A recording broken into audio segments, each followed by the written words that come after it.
Tšau, kallid Kuutaro kanali vaatajad, aitäh kõikidele peregrupi liikmetele, kes siis jätkuvalt toetavad kanalit, annavad motivatsiooni edaspidiseks. Vahepeal läks neid liikmeid siis nagu vähemaks. Nüüd paar liiget on jälle juurde tulnud, see on ainult positiivne. Kindlasti, kui teil on võimalus kanalit toetada ja tahate näha ka ilma reklaamideta videosid ja natukene paremini vaadatavaid videosid, siis mis on ühes tükis kõik tähtkujud, siis kindlasti liituge peregrupiga. Lisan siia videole selle ette ära, et kõik siis kindlasti vaadake, video all on kirjas, kuidas saate liituda peregrupiga. Ja üldplaanis vaatame siis, mida see nagu mai teine pool toob kõikidele 12 tähtkujule suhetes ja armastuses siis. Tšau kõikidele skorpionitele, kindlasti visake videole pöidla nuppu, liituge kanaliga, kes saab kanalit toetada, võib liituda peregrupiga ning muidugi võite alati jälgida mind Instagramis. Ning vaatame siis üle, mis on siin skorpionile tulemas lähitulevikus suhetes ja armastuses. Mis on tulemas siin skorpionile ja kas on siin kurjad jutud tulemas? Oi. Ja selle peale kohe skorpion läks närvi, sorry skorpionid. Lihtsalt ma nägin, et natukene tundus, et on siin nagu seda kurja kaarti, et võib-olla natukene siin minevikus mingeid asju võib-olla ei läinud nii hästi. Tundub nii, muidugi me ei tea, siin nüüd tahab vilgelt palju nagu kaart anda. Kas ma peaks nüüd kõik ära võtma? Võib-olla ikka ei peaks. Et siin on juba 5 kaarti, laua peal on meil ka 5 kaarti, võiksid võtta mingi 3 kaarti, 1, 2, 3, okei, 4, hea küll, ühe lisakaardi saate. Ja esimese kaardina oli siis siin tegelikult kohe väljas mõõkade 4.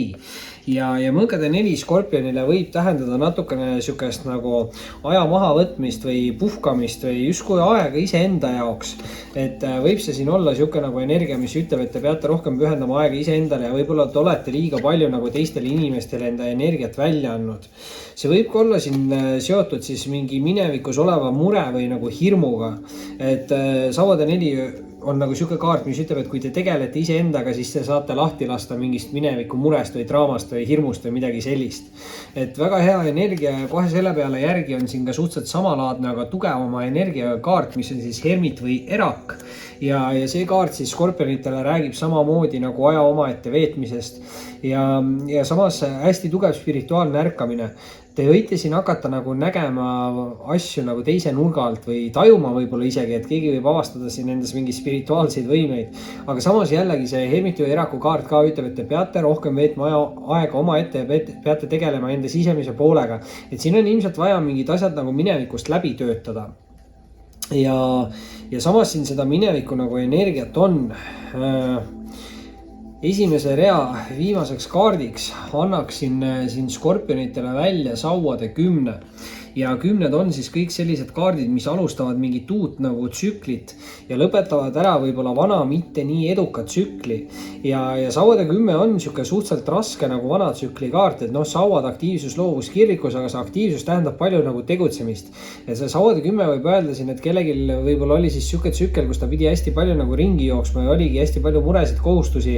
Ja tegelikult siis sauade 10 peaks nüüd ütlema ära, et kui te ise tegutsete, siis algab või on alanud teie jaoks uus tsükkel, kus te vabanete mingitest muredest või koormatest. Ehk siis elu peaks minema nagu selles mõttes mitte aktiivsuselt võib-olla lihtsamaks, aga samas võib-olla siis mentaalselt või kuidagi nagu ikkagi nagu jõuliselt see kaart ütleb, et te vabanete koormatest ja muredest, et peaks teil hakkama uus nagu murevaba tsükkel. Ja näitavad kaardid siin tegelikult mingit arengut, sellepärast et teist rida kohe alustaksid sauad 9-ga ja sauad 9 ja sauade 10, 2 kõrvuti olevat samast mastist kaarti tuleb siin nagu välja ja see tähendab selles aspektis arengut. Muidugi nüüd sauad, eks ju, see aktiivsus, loovus, kirlikus, see tähendab aktiivseid, loovaid ja kirlikuid arenguid. Ehk siis te peate olema ise aktiivne tegutsema, peate kasutama ära enda loovust ja peate tegema midagi, mida te teete nagu kirega. Ja kui te lähete selles suunas, siis te suudate avastada ja põhimõtteliselt leiutada ka mingeid uusi teekondi, mulle tundub selle hermiti või erakuga, sest mingid avastused ja mingi siin teema sellega on. Muidugi sauad 9 on nüüd selles mõttes hästi hea kaart, et sauad 9 ta on küll ettevaatliku käitumise kaart ja siuke nagu millegi jaoks valmisoleku kaart, aga ta on ikkagi positiivne energia ja kõige rohkem räägib ta nagu sihukestest mineviku vigadest õppimisest. Et see kaart nagu ütleb, et läbi võib-olla selle enda sisetöö olete te siin nagu justkui siis targem ja enam ei tee neid samu vigu. Et sauad 9 mõnikord võibki öelda, et teie ellu tuleb nagu mingi muutus, aga te suudate väga hästi selle nagu muutusega kaasa minna või kohaneda, et te teate, kuhu suunas te peate nagu minema, et te olete õppinud mineviku vigadest. Ja see on ülimalt positiivne ja tegelikult on siis ka siin väljas veel üks number 10 kaart ja tegemist on siis karikate 10-ga ehk number 10 või 10 võib siin ka kellegi jaoks midagi skorpionitel tähendada. Muidugi karikate 10 on nüüd siuke hästi hea romantilise või emotsionaalse nagu tsükli kaart ja räägib ta rohkem siuksest pereõnnest ja heade aegade ettekuulutusest, aga tõesti positiivsed emotsioonid, harmoonia, tasakaal, turvatunne ja samamoodi ütleb, et võib-olla minevikus ei olnud nii palju õnne siin armastuse või suhte asjades, aga peaks siis algama uus nagu tsükkel, kus on siis palju rohkem võimalusi ja kindlasti võimalusi siin peaks palju rohkem olema. Sellepärast, et teise rea lõpetame me ära sauade 4-ga ja sauade 4 on siis selline kaart, mis tegelikult on hästi suur siuke nagu liitude tähistamise kaart ja sauade 4 kõige rohkem on siuke nagu abieluliidu kaart ehk siis kellelgi on võimalik siin ka mingit abielu tähistada, aga kindlasti on selle kaardiga võimalikud ka siis igasugused tööalased ja sõprussidemed ja suhted. Jällegi sauad, aktiivsus, loovus, kirglikus, et teil on päris palju seda saua tegutsemise energiat siin, et kui te ise tegutsete, on teil võimalik luua siin väga palju erinevaid sidemeid ja suhteid ja lähme siis ka tööalaste olukordade peale, sest et viimast rida tahab siin skorpioni jaoks alustada müntide baas ja baasid on hästi nooruslikud energiat, kindlasti võib tähendada mingit head mõtet, äriideed, eks ju, müntide energia, raha energia.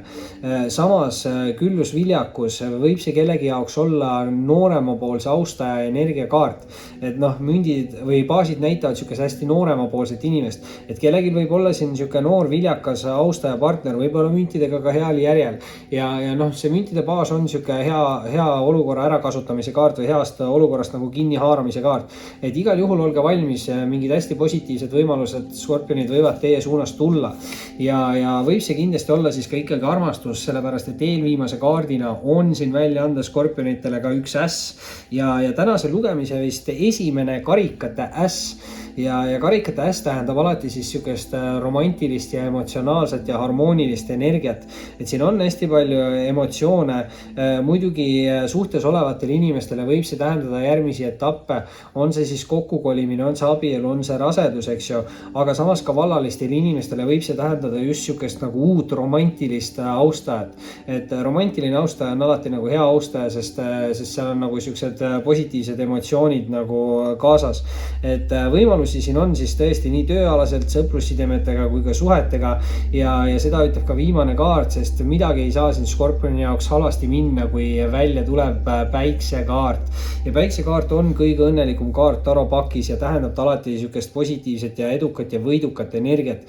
Sõprussuhted, töösuhted, armastussuhted, kõik on võimalik, samamoodi nagu karikate äss võib päiksekaart suhtes olevatele inimestele tähendada rasedust, abielu, kokkukolimist, järgmisi etappe, väga positiivne energia, hästi tugev tegelikult on päiksekaardis see nagu raseduse energia, et siin taros on siin nagu siuke naisterahvas, aga tihti on seal nagu siuke hobune, kelle seljas on mingi tita ratsutab, eks ju, et siuke beebi energia on ka olemas ja siin karikate 10 oli ka väga hea siuke nagu pereõnne kaart või head aegade ettekuulutus, et võimalusi siin skorpionil on, et saua energia oli tugev, kui ise tegutsete, siis tegelikult teate, kuhu suunas minna, natukene on vaja teha mingit sisetööd ja siis tekivad uued võimalused, valikud ja läbi selle siis päikse energiaga positiivsed, edukad, võidukad lahendused.